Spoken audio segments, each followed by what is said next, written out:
Bismillahirrahmanirrahim. Assalamualaikum warahmatullahi wabarakatuh. Waalaikumsalam warahmatullahi wabarakatuh. Innal hamdalillah nahmaduhu wa nasta'inuhu wa nastaghfiruh wa na'udzu billahi min syururi anfusina wa min sayyiati a'malina. May yahdihillahu fala mudhillalah wa may yudlilhu fala hadiyalah. Asyhadu an la ilaha illallah wahdahu la syarika lah wa asyhadu anna Muhammadan abduhu wa rasuluh.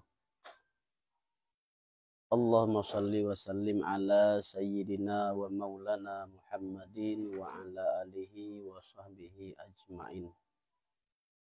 Subhanaka la ilma lana illa ma 'allamtana innaka antal alimul hakim. Mengawali kajian kita pada pagi hari ini, marilah kita banyak-banyak memuji dan bersyukur kepada Allah Subhanahu wa taala atas limpahan rahmat, nikmat dan karunia sampai saat ini, mana kita masih diberi kesempatan untuk hidup di dunia ini, kita masih diberi kesehatan sehingga di pagi hari ini kita masih bisa melanjutkan kegiatan kita menuntut ilmu, menghadiri majelis ilmu sebagai persiapan kita untuk menghadapi hari akhirat. Salawat dan salam semoga senantiasa dicurahkan kepada junjungan kita Nabi besar Muhammad Sallallahu alaihi wasallam, yang mana Rasulullah Sallallahu alaihi wasallam sangat mencintai umatnya, sehingga ketika beliau akan wafat sekalipun beliau masih menyebut umatnya. Dengan demikian kita juga mesti mencintai Rasulullah Sallallahu alaihi wasallam melebihi cinta kita kepada keluarga kita dan manusia seluruhnya. Ma'asyiral muslimin, jamaah kajian tasawuf rahimakumullah. Insyaallah pada pagi hari ini kita lanjutkan kajian tasawuf kita. Dalam materi yang kita bahas ada dalam kelompok tahalli. Apa itu tahalli? Menghiasi diri atau hati dengan sifat-sifat terpuji. Pada pagi hari ini kita bahas sifat sabar. Mungkin juga kita sudah sering mendengar materi tentang sabar ini, baik itu dalam pengajian umum di masjid, atau juga yang laki-laki ketika menghadiri khutbah, menghadiri sholat Jumat ya. Sabar juga sering dibahas sebagai materi khutbah Jumat. Sabar adalah salah satu sifat terpuji yang mesti dipakai oleh setiap orang yang beriman.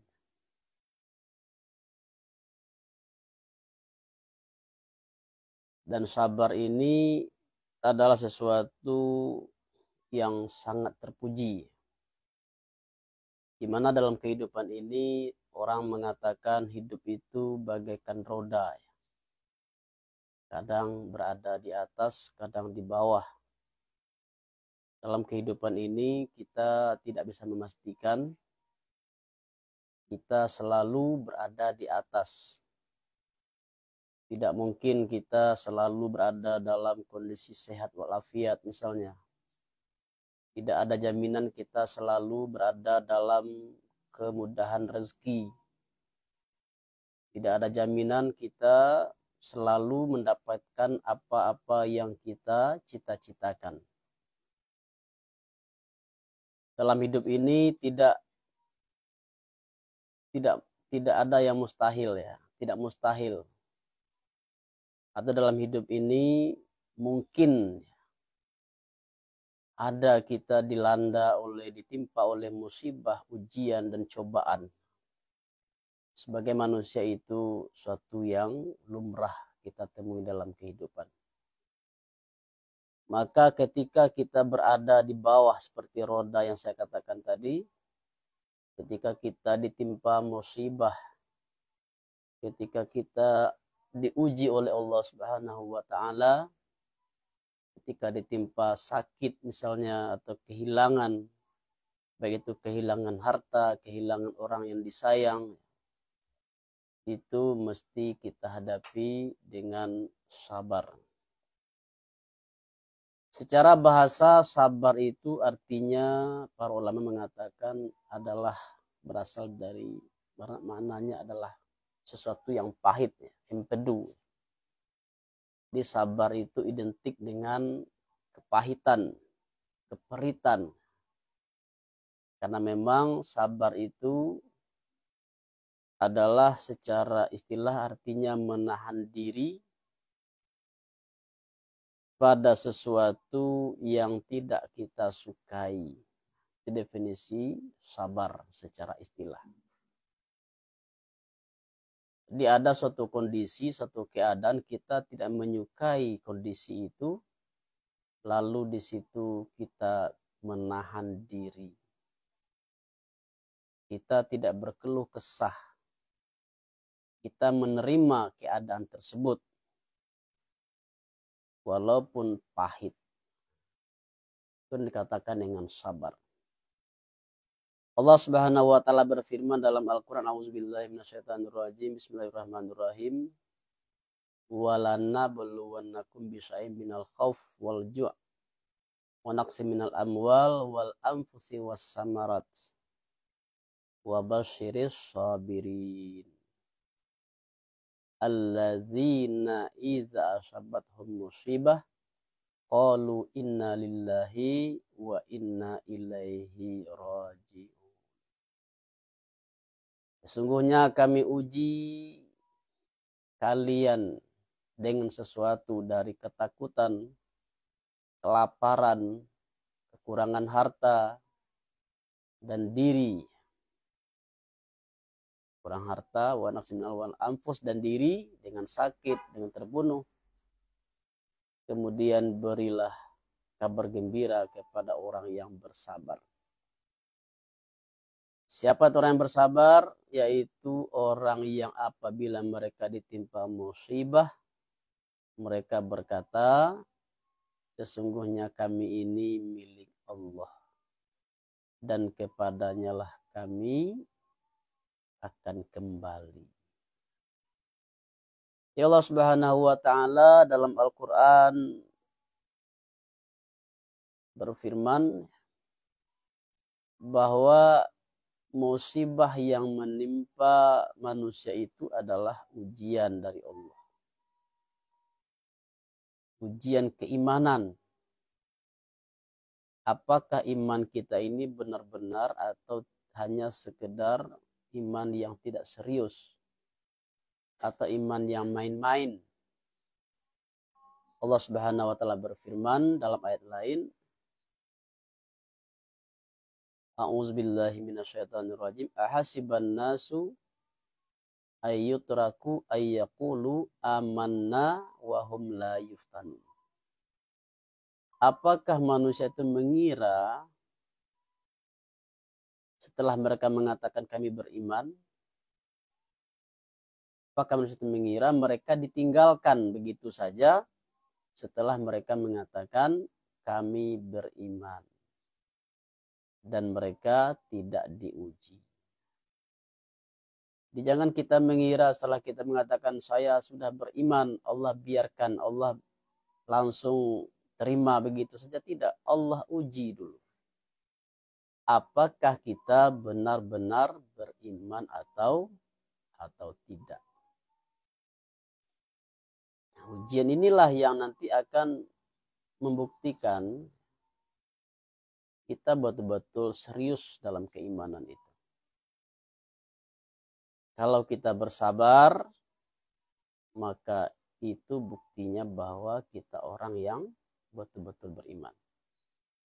Tapi kalau kita tidak sabar menerima ujian dari Allah, kita berkeluh kesah, atau bahkan mengkritik Allah, atau mengatakan Allah tidak adil misalnya, kita berburuk sangka kepada Allah, suuzan kepada Allah, maka itu membuktikan bahwa kita tidak serius dalam keimanan. Itu tidak lulus ujian. Diuji dengan sakit misalnya. Diuji dengan sakit, kita ada keluh kesah, kita tidak tahan. Kita mengkritik Allah, kenapa Allah datangkan sakit kepada saya? Sementara saya ini seorang beriman, sementara ada orang saya ini sudah tahan beribadah misalnya. Ada orang yang tidak sholat, kenapa Allah tidak uji dengan sakit? Atau mungkin ada keluar dari mulut kita, apa salahku ya Allah, sehingga aku diuji dengan ujian yang sebegini berat. Ini adalah bentuk-bentuk dari contoh dari ucapan-ucapan dari orang yang tidak sabar. Itu tidak patut kita ucapkan, apa salahku ya Allah sehingga aku diuji dengan ujian sebegini.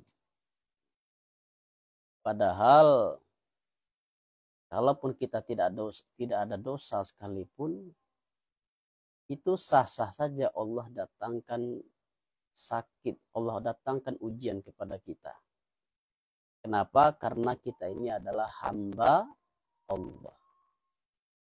Kita ini makhluk Allah, hamba Allah. Nah, sebagai seorang makhluk, seorang hamba, Allah pantas saja mendatangkan apapun yang dikehendakinya kepada diri kita. Jadi kita mesti sabar. Karena Allah mendatangkan sabar itu tujuannya adalah baik. Allah Subhanahu wa taala berfirman, wa balawnahum bil hasanati wasayyiati la'allahum yarji'un. Kami uji mereka manusia itu dengan kebaikan dan dengan kejahatan, dengan keburukan, agar mereka itu kembali. Jadi kalau Allah uji kita, ketika Allah menguji kita dengan sesuatu yang tidak baik, dengan sakit, dengan kehilangan atau kekurangan harta, itu mungkin karena kita tidak lulus dengan ujian kebaikan.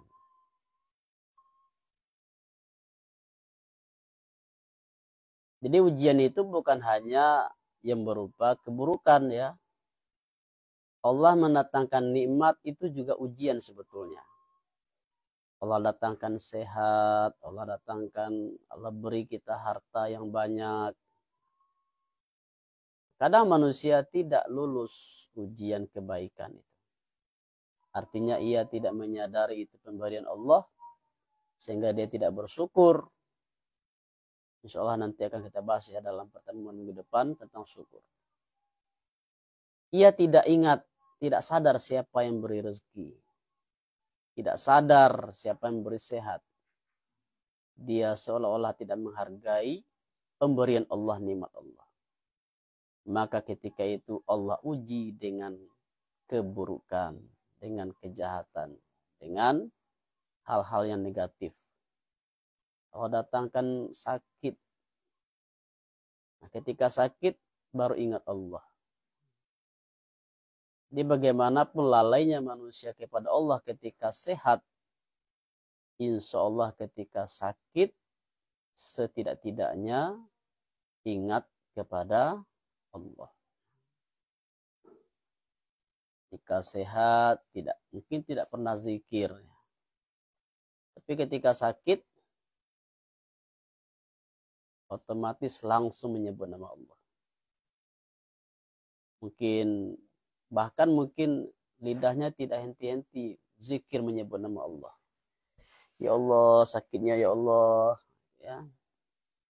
Ya Allah, sembuhkanlah ya Allah. Selalu ingat Allah. Jadi Allah datangkan sesuatu yang tidak kita sukai itu, tujuan Allah adalah la'allahum yarji'un, agar mereka itu kembali kepada Allah Subhanahu wa taala. Atau juga kembalian maksud itu adalah ketika kita sehat, ketika kita diberi nikmat, kita tidak mengacuhkan atau kita mengabaikan perintah Allah Subhanahu wa taala. Misalnya ada orang ketika sehat, ya dia nggak peduli dengan perintah Allah, dia nggak peduli sholat. Nggak sholat. Tiba-tiba dikasih stroke oleh Allah. Ketika dapat stroke misalnya, dia baru ada datang keinginan untuk sholat. Udah stroke mau sholat, susah kan? Gitu. Ketika sehat, dia nggak ada keinginan datang ke masjid. Tapi ketika Allah uji dengan sakit, baru ada keinginan untuk datang ke masjid. Itu fakta ya, ada kejadian bagi sebagian orang seperti itu. Ketika sehat dia nggak sholat atau ada sholat tapi bolong-bolong, kadang sholat kadang tidak. Ketika Allah uji dengan sakit, di saat itu dia merasakan kematian sudah dekat, maka di sana dia sudah berubah ya. Yang awalnya mengabaikan ibadah, sekarang ada perhatian kepada ibadah. Jadi itu tujuan Allah mendatangkan hal-hal yang seperti itu. Atau misalnya di bidang harta misalnya. Di bidang harta Allah uji kita dengan kekurangan harta. Tidak ada sebagian manusia ketika dia bercocok tanam ya. Bercocok tanam, berkebun misalnya.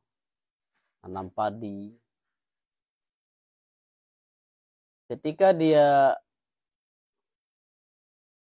berkebun, bercocok tanam,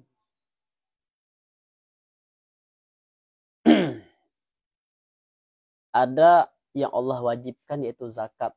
Misalnya zakat hasil bumi. Atau zakat peternakan. Atau zakat perniagaan. Zakat perniagaan perdagangan. Nah, ada sebagian manusia yang merasa sayang untuk mengeluarkan hartanya untuk bayar zakat. Nah, ini Allah tegur kadang-kadang dengan mendatangkan musibah. Mungkin kalau kita dalam bidang pertanian misalnya, Allah datangkan hama. Yang mana hama tadi menyebabkan kita gagal panen. Allah datangkan misalnya kebakaran. Tokonya dilalap si jago merah. Atau Allah uji dengan ditipu oleh orang lain. Di zaman ini pun zaman semakin canggih ya. Tapi di sisi lain cara penipuan itu modelnya juga semakin canggih, metodenya semakin canggih penipuan sekarang, penipuan online ya. Jadi itu bentuk-bentuk dari ujian Allah berupa harta yang mungkin penyebabnya adalah agar kita orang yang diuji itu menyadari kelalaiannya selama ini. Mungkin selama ini mereka tidak membayar zakat. Ada tuh orang yang sengaja menghindar dari zakat. Karena ia merasa sayang untuk mengeluarkan zakat tersebut. Padahal zakat itu hakikatnya adalah duit.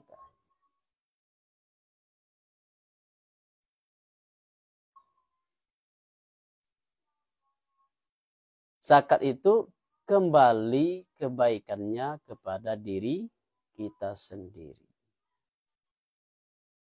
Jadi jangan kita merasa rugi yang melakukan zakat sedekah itu. Kita bayarkan zakat, tunaikan zakat di dunia ini, faedahnya adalah agar rezeki itu bersih. Yang pertama. Misalnya dalam kegiatan perdagangan ya, ada hal-hal yang mungkin dalam praktik kita yang tidak sesuai dengan syariat. Maka zakat tadi adalah mensucikan harta kita. Yang kedua, zakat itu artinya tumbuh. Dengan zakat insya Allah harta kita berkembang. Usaha kita berkembang. Usaha kita berkah. Usaha yang berkah ini dia akan tumbuh, berkembang. Itu kebaikan yang Allah berikan kepada orang yang berzakat ketika di dunia. Dan di akhirat nanti tentu Allah beri ganjaran terhadap harta yang telah kita keluarkan itu. Jadi kalau gitu cara berpikirnya seseorang, dia tidak akan berat untuk mengeluarkan zakat. Dia tidak akan mencari-cari mencari-cari alasan, mencari-cari helah untuk lari dari kewajiban zakat. Allah Subhanahu wa taala berfirman, "In ahsantum li anfusikum wa in asatum falaha." Jika kalian berbuat baik, maka kebaikan itu akan kembali kepada dirimu. Wa in asatum falaha, kalau kalian berbuat kejahatan, berbuat yang tidak baik, maka itu juga kalian yang akan mendapatkan balasannya nanti di akhirat. Jadi dengan demikian jemaah sekalian, kita yang pertama bersabar. Kenapa? Karena kita meyakini bahwa musibah yang menimpa kita itu adalah ujian dari Allah Subhanahu wa taala. Kita mesti sadar itu, Allah sedang menguji kita. Atasbiruna amla, apakah kalian sabar atau tidak? Ini penentu keimanan kita. Ada pepatah mengatakan emas tahan uji. Di emas itu tahan uji. Emas kalau dibakar dengan api dia tidak akan menjadi hitam. Di emas itu diuji dengan cara dibakar. Kalau betul-betul emas, dia tidak akan hitam dibakar oleh api. Yang kedua, kita bersabar karena meyakini bahwa tujuan Allah di balik musibah yang Allah beri kepada kita itu adalah baik. Yang saya sampaikan tadi itu. Apa tujuan Allah? La'allahum yarji'un, agar kita kembali kepada Allah, agar kita mendekat kepada Allah. Allah sangat sayang kepada kita. Ketika kita jauh darinya, ketika kita lalai, hati kita lalai, tidak ingat kepadanya, maka Allah ingin kita ini dekat kepadanya. Ya Allah Subhanahu wa taala ada dalam hadis qudsi, saya pernah menemukan, sangat menyukai rintihan dari hambanya. Ketika kita merintih, ketika kita sakit misalnya, kita merintih berdoa kepada Allah dengan rasa tawadu, dengan perasaan khusyuk, itu Allah sukai. Dibanding kita ketika sehat yang tidak ingat sama sekali dengan Allah. Dirintihan seorang hamba ketika sakit, permohonannya, doanya kepada Allah, itu Allah sangat sukai. Di dua ini yang penting dulu kita perhatikan ya. dua alasan yang bisa membuat kita kuat dalam kesabaran. Pertama, kita pandang sabar itu ujian dari Allah, ujian keimanan. Yang kedua, hikmah di balik musibah yang menimpa kita. Allah ingin dekat dengan kita. Allah ingin kita dekat dengannya. Kemudian apalagi hikmah dari musibah itu mensucikan diri kita dari dosa. Dalam hadis disebutkan bahwa kalau kita sakit misalnya 1 hari, itu kalau kita sabar, insya Allah bisa menghapuskan dosa 1 tahun. Di sakit yang menimpa kita itu adalah salah satu cara Allah untuk mensucikan diri kita dari dosa. Mungkin ada sebagian orang ya melihat ada ulama misalnya, orang alim yang diuji dengan sakit yang begitu parah misalnya. Mungkin ada yang kepikir ya, kenapa ya ada ulama yang sakit? Dia itu ulama panutan umat. Malah diuji dengan sakit yang parah, sakit yang berat. Hikmahnya adalah mungkin Allah menginginkan orang tersebut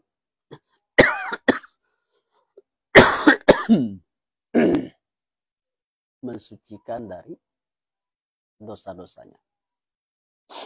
Jadi Allah nggak ingin memberikan mengazab, memberikan siksaan nanti di akhirat, sehingga Allah balas. Cukup di dunia Allah balas dosa-dosa itu.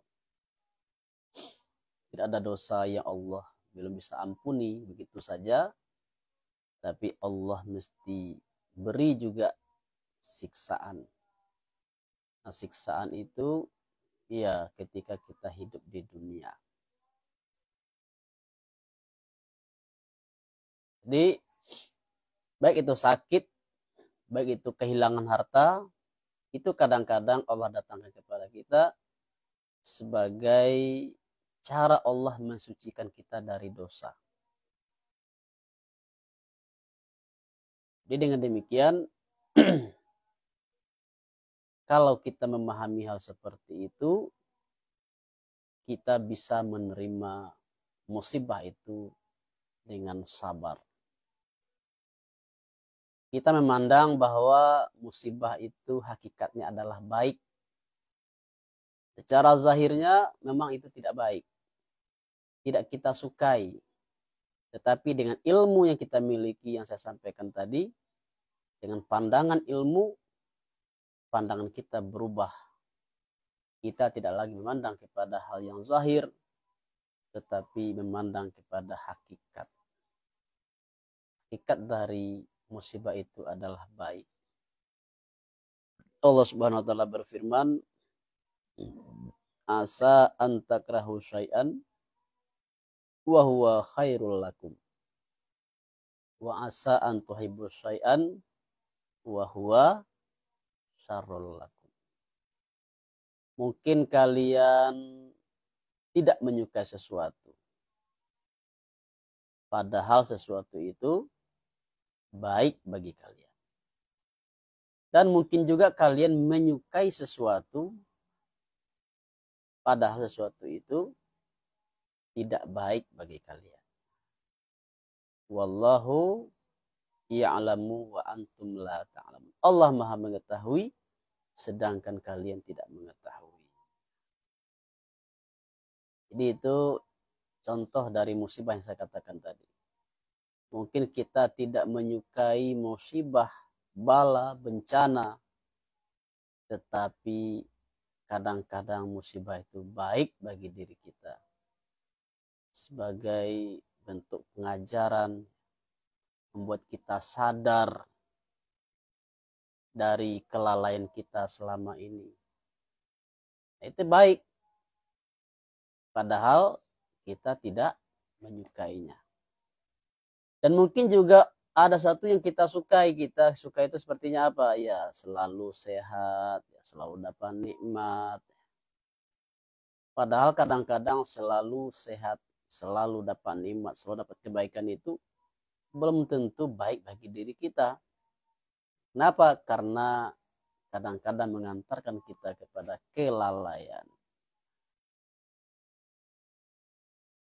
Menunda-nunda waktu untuk bertobat. Menunda-nunda untuk beribadah. Nah, ini masih muda, nggak apa-apa. Kita masih muda. Ntar aja deh untuk ilmu. Ntar aja kita ngajinya. Kita masih muda. Ntar aja ibadahnya. Itu contoh.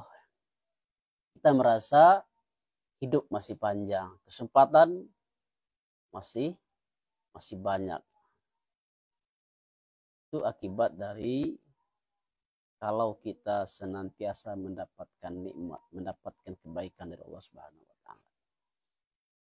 Jadi ada sesuatu yang kita sukai padahal ia tidak baik secara hakikat bagi diri kita. Ada hal yang kita tidak sukai tetapi hakikatnya itu baik. Jadi Allah yang Maha mengetahui. Kita tidak mengetahui. Jadi dengan demikian kalau kita ditimpa musibah, kita sabar. Kita terima walaupun pahit. Yang ilmu yang kita miliki ini, maka insya Allah akan berkurang rasa penderitaan ketika kita mendapatkan musibah. Akan berkurang rasa kepedihan itu. Mungkin misalnya ada orang yang menyaksikan tokonya kebakaran, ya. Ada yang jatuh pingsan, ada. Atau kehilangan orang yang disayang. Ada orang yang jatuh pingsan, gak sadarkan diri. Itu kenapa? Karena kurangnya ilmu. Kurang ilmu menyebabkan apa? Itu membawa kepada lemahnya iman, lemahnya jiwa. Jadi ilmu ini membawa kita kepada kekuatan iman dan kekuatan jiwa. Orang yang jiwanya kuat, maka insya Allah dia akan kuat menghadapi kenyataan walaupun itu pahit. Jadi bukan berarti kita tidak bersedih ya ketika di musibah, itu bukan seperti itu. Bahkan dikatakan Nabi sendiri itu beliau menangis ketika meninggal, ketika anak baginda meninggal. Nabi kan anak laki-laki, beliau kan banyak meninggal waktu kecil ya. Nabi sendiri juga menangis ketika anaknya meninggal, itu wajar. Tapi kesedihan itu hanyalah sekedar saja. Itu disebut oleh Roma Irama dalam ini. Pernah anak dengar Roma Irama? Ada yang tahu apa judul lagunya? Merana ya. Merana boleh merana, tapi serananya saja. Berduka boleh berduka, tapi sedukanya saja. Pernah dengar itu nyanyinya Fami, Roma Irama? Kenapa? Ya. Ini berduka, ya berduka. Siapa orang nggak berduka karena kehilangan. Tapi orang yang beriman karena keimanannya, karena ilmunya, insya Allah jiwanya kuat. Jiwanya tidak lemah, tidak rapuh. Maka dia bersedih pun sekedarnya saja. Kemudian kita lanjutkan tadi, Allah Subhanahu wa taala berfirman, yaitu berilah kabar gembira kepada orang yang bersabar. Siapa itu orang yang bersabar? Alladzina idza asabathum musibah qalu inna lillahi wa inna ilaihi raji'un. Yaitu orang yang ketika ditimpa musibah ia mengatakan inna lillah. sesungguhnya kami ini milik Allah. Jadi pemahaman innalillah ini penting. Kami ini milik Allah. Kalau kita ini milik Allah, berarti apapun yang kita miliki itu juga milik Allah. Kalau kita memiliki harta misalnya, apapun harta itu bentuknya berupa uang, berupa emas, berupa properti ya, berupa rumah, berupa apalagi perdagangan, itu semua secara zat adalah milik kita. Tetapi hakikatnya adalah milik Allah. Kita hanya diberi amanah untuk menjaganya. Jadi kalau seandainya itu milik Allah lalu hilang dari tangan kita, kenapa kita bersedih? Toh itu bukan milik kita. Ki Haji Zainuddin MZ pernah memberikan analogi, kita ini hanyalah ibarat tukang parkir gitu kan. Itu tukang parkir, walaupun dia banyak memiliki mobil, dalam artian banyak mobil yang di bawah penjagaannya, dia tidak sombong. Ada mobil Pajero, ada mobil Fortuner, ya, ada lagi apa CR-V, apalagi mobilnya, macam-macam ya.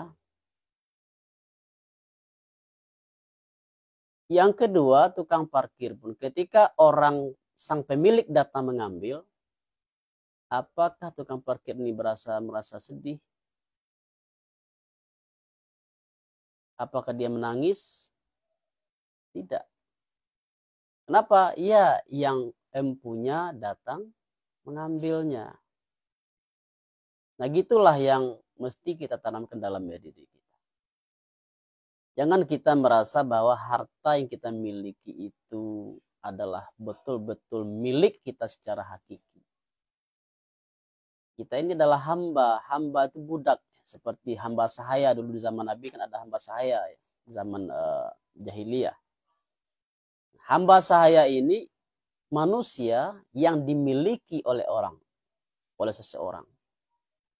Dia secara hukum itu sama dengan hewan. Tidak memiliki. Jadi dia nggak punya milik. Hamba saya ini bisa diperjualbelikan. Kalau dia bekerja misalnya, dia mendapatkan hasil atau upah, itu adalah milik sang majikan. Nah, begitulah kita sebagai hamba Allah.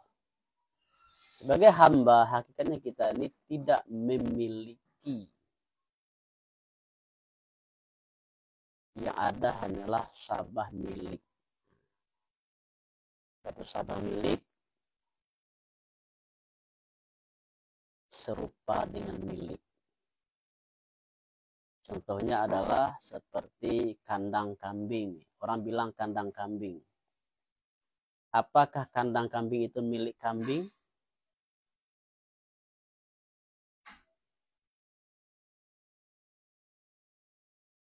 Apakah kandang kambing itu milik kambing? Kandang kambing, kandang ayam, kandang sapi. Bukan. Orang bilangnya kandang sapi. Apakah kandang itu milik sapi? Bukan. Itu disebut dengan sabah milik. Disebut kandang sapi. Kandang itu bukan milik sapi, tapi milik tuannya, milik sang pemiliknya. Itu juga. Disebut ini harta si Mahmud. Ya. Harta seseorang. Itu hanya sebutan. Hakikatnya itu adalah milik Allah. Juga dengan anak misalnya. Anak bukan milik kita. Anak itu adalah titipan Allah. Amanah Allah kepada kita. Jadi anak dan harta itu adalah amanah Allah. Bukan milik kita. Dengan demikian ketika ia pergi dari kita, kita harus mengikhlaskannya. Karena itu memang bukan milik. Dengan demikian kita merasa ada sedikit keringanan. Kalau harta yang kita miliki lepas dari kita. Kalau orang kita sayangi pergi meninggalkan kita. Itu makna dari inna lillahi. Sesungguhnya kami ini milik Allah. Pemahaman berikutnya dari inna lillahi ini adalah karena kita ini milik Allah, hamba Allah, maka Allah berhak melakukan apapun terhadap diri kita. Namanya juga milik ya. Kita sekarang ya misalnya yang tinggal di kampung ya, mungkin ada beternak ayam. Beternak ayam di belakang rumah, ada kandangnya. Kemudian di antara ayam peliharaan kita yang banyak itu, suatu hari kita ambil seekor ayam lalu potong. Kita mau bikin apa? Goreng ayam misalnya. Ayam gulai. Seekor ayam kita ambil. Kita potong. Apakah itu salah? Kita mengambil ayam kita sendiri untuk kita masak. Apakah itu salah? Tidak. Sebagian ayam kita biarkan hidup, sebagian mungkin kita sembelih. Itu tidak ada yang salah. Nah begitulah umpamanya, analoginya Allah kepada makhluknya. Sebagian Allah biarkan, Allah beri kekayaan, sebagian mungkin diberi kemiskinan, sebagian Allah sehatkan, sebagian Allah beri ujian dengan sakit. Itu tidak ada yang salah, Allah tidak salah. Karena Allah itu adalah Tuhan sebagai Khalik.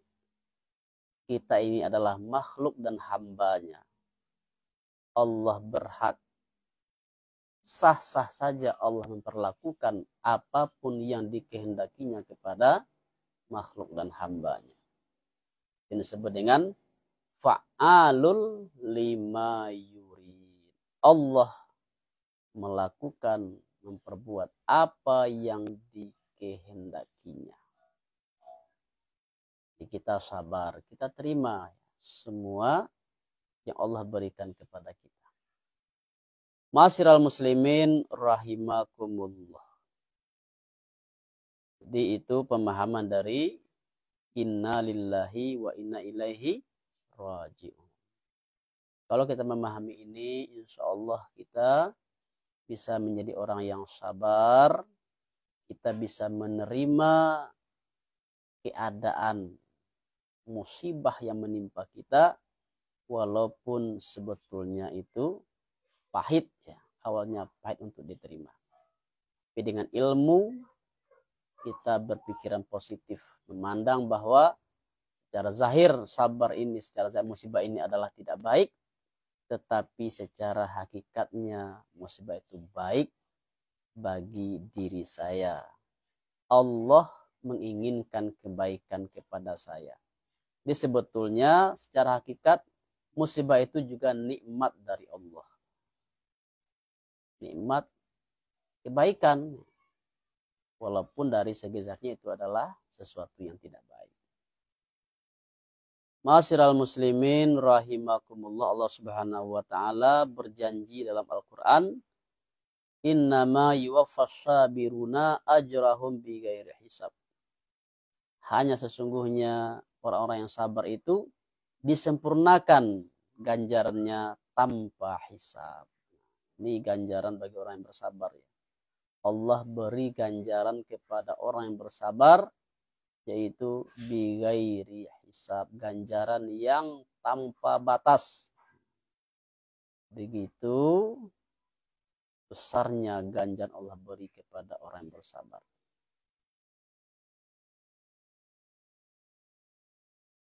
Kemudian kita masuk pembagian sabar.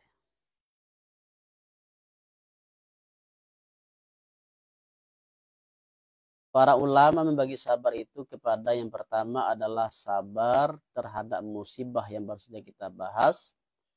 Yang kedua, sabar dalam hal yang berkaitan dengan larang Allah Subhanahu wa taala. Di sabar itu bukan hanya berkaitan dengan musibah, tapi juga ada sabar dalam hal larangan Allah. Apa maksud sabar terhadap larangan Allah? Artinya adalah kita bersabar, artinya kita mampu menahan diri untuk tidak melakukan larangan Allah. Itu sabar. Dan yang ketiga adalah sabar dalam ketaatan. Kita sabar dalam menjalankan ketaatan dalam beribadah kepada Allah. Jadi dalam beribadah itu kita juga dituntut untuk bersabar. Kenapa? Karena beribadah itu adalah sesuatu yang berat bagi hawa nafsu. Misalnya menghadiri pengajian ini adalah ibadah ya. Kita juga mesti bersabar. Kalau kita sabar misalnya dalam hati ketika Ustadz ceramah di masjid misalnya, ini kok lama banget Ustadznya ceramah ya. Kapan nih mau selesai? Itu contoh orang yang tidak sabar. Di dalam menuntut ilmu misalnya juga kita dalam menuntut ilmu baik itu sekolah, belajar di sekolah, perkuliahan, kita juga dituntut untuk bersabar. Karena kalau kita tidak sabar menjalani proses dalam menuntut ilmu itu, maka kita tidak akan sukses. Makanya timbullah kata mutiara, man sabara zafira. Siapa yang sabar, maka ia insya Allah akan berhasil, sukses. Jadi ini termasuk dalam kesabaran dalam ketaatan. Sabar dalam beribadah, misalnya ya, orang yang sabar dalam ibadah itu, misalnya ibadah sholat ya.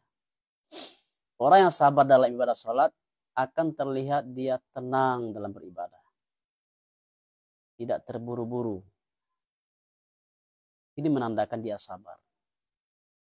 Tapi kalau orang sholatnya itu terburu-buru, ya, tidak ada tumak ninahnya, pengen cepat selesai, ini menandakan tidak sabar. Jadi dalam amal ibadah pun, dalam ketaatan pun, kita dituntut untuk bersabar. Agar ibadah kita ini mencapai level yang sempurna. Kayak puasa misalnya. Kita puasa itu ibadahnya kita bersabar. Kalau orang yang tidak sabar, misalnya pukul 4 sore dia ada minum. Tidak tahan lagi ya. Atau tengah hari dia ada makan. Nah, itu jadinya apa? Ya nggak jadi puasanya. Pagi makan sahur. Tapi karena nggak sabaran, nah ini mungkin waktu kita masih belajar puasa ya, waktu masih kanak-kanak misalnya. Pagi-pagi kita ikut makan sahur sama orang tua. Tengah hari udah nggak sabaran. Akhirnya kita makan siang. Atau sore, jam 3 sore misalnya. Kita bilang ke orang tua, Bu, Pak, saya udah nggak tahan nih, mau buka. Itu contoh bahwa dalam beribadah pun diperlukan kesabaran itu. Di man sabara zafira, siapa yang bersabar maka dia akan berhasil.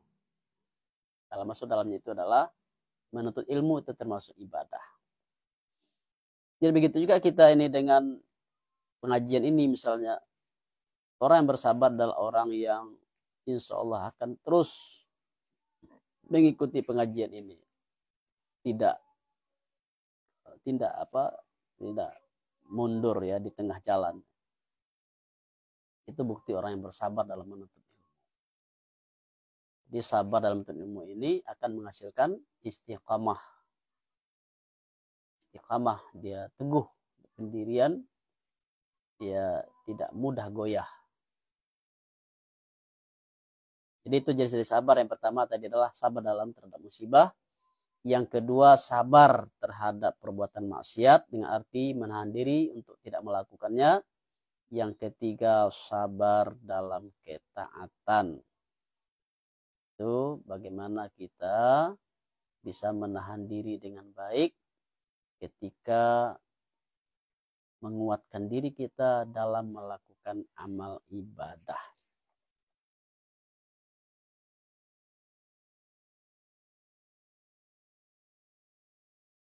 Ma'asyiral muslimin rahimakumullah.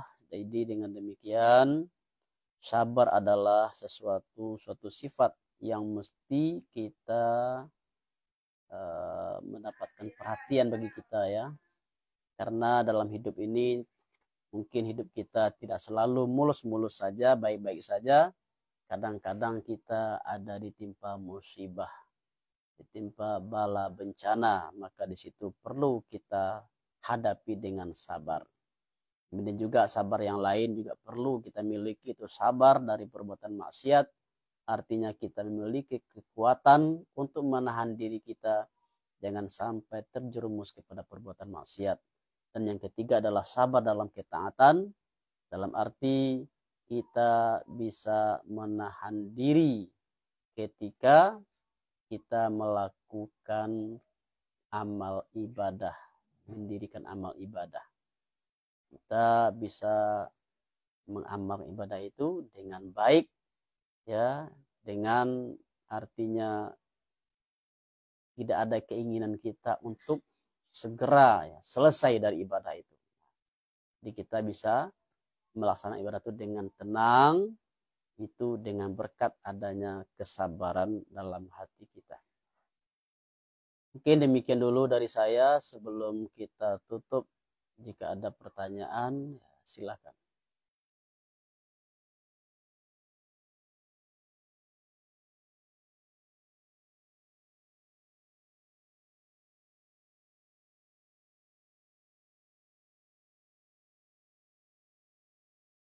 Pertanyaan dari Mbak Urai.